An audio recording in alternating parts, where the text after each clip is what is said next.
sinigang naman, nagbisa na ako ng sibuyas, bawang luya. Sinunod ko na yung manok. Magbigay. Tapos kaitay ko lang siya. Parang lumabas lahat ng alas.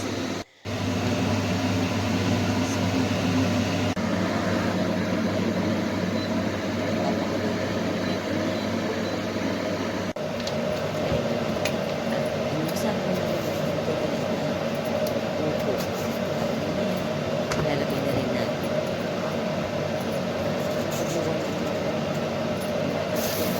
Na siya, naiga na. So, ganyan yung gusto ko. Wala na siyang tubig. So, ito na yung tubig na naman. Lagyan na natin ang kamatis. Then, i-mix lang natin siya. Ayan, ugasan ko na rin yung buko. Ewan ko bakit nangitim siya. At meron din tayo dito ang kangkong. Ayan, yung kangkong.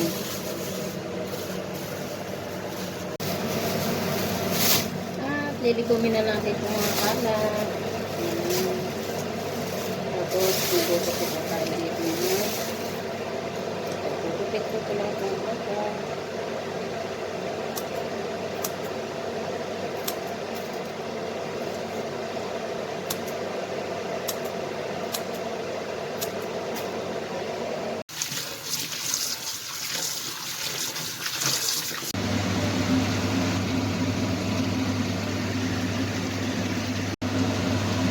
Lalagyan na natin siya ng tubig. Ayan.